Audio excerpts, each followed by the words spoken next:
بسم اللہ الرحمن الرحیم۔ سورہ بقرہ کی آیت نمبر 186۔ وَإِذَا سَأَلَكَ عِبَادِي أَنِّي فَإِنِّي قَرِيبٌ أُجِيبُ دَعْوَةَ الدَّاعِ إِذَا دَعَانِ فَلْيَسْتَجِیبُوا لِی وَلْیُؤْمِنُوا بِی لَعَلَّهُمْ یرشدون۔ ترجمہ کنز العرفان۔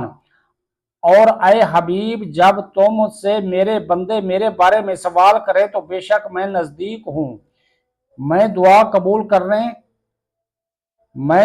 دعا کرنے والے کی دعا قبول کرتا ہوں۔ جب وہ مجھ سے دعا کرے تو انہیں چاہیے کہ میرا حکم مانیں اور مجھ پر ایمان لائیں تاکہ ہدایت پائیں۔ وَإِذَا سَأَلَكَ عِبَادِي عَنِّی، اور اے حبیب جب تم سے میرے بندے میرے بارے میں سوال کریں۔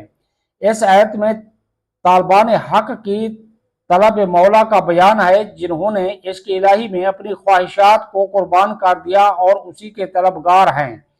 ان حضرات کو قرب و وصال الہی کی خوشخبری دی جا رہی ہے۔ شان نزول: صحابہ کرام رضی اللہ تعالیٰ عنہم کی ایک جماعت نے جذبہ عشق الہی میں سید عالم صلی اللہ تعالیٰ علیہ وآلہ وسلم سے دریافت کیا کہ ہمارا رب عز و جل کہاں ہے؟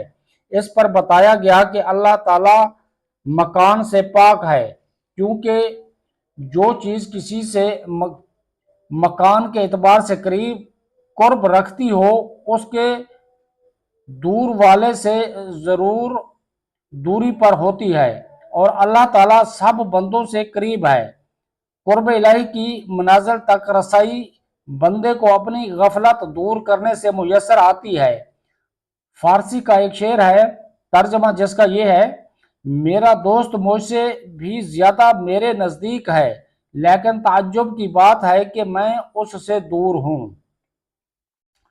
اجیب دعوت الداع اذا دعان، میں دعا کرنے والے کی دعا قبول کرتا ہوں جب وہ مجھ سے دعا کرے۔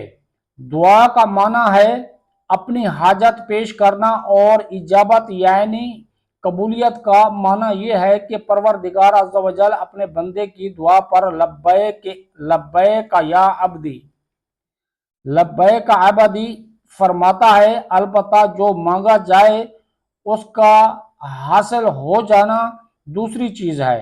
اللہ تعالیٰ کے کرم سے کبھی مانگی ہوئی چیز فوراً مل جاتی ہے اور کبھی کسی حکمت کی وجہ سے تاخیر سے ملتی ہے۔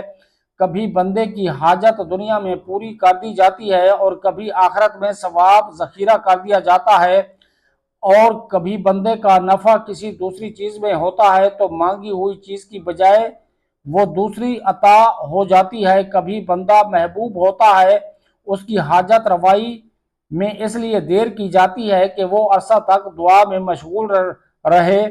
کبھی دعا کرنے والے میں صدق و اخلاص وغیرہ قبولیت کی شرائط نہیں ہوتی، اس لیے منہ مانگی مراد نہیں ملتی۔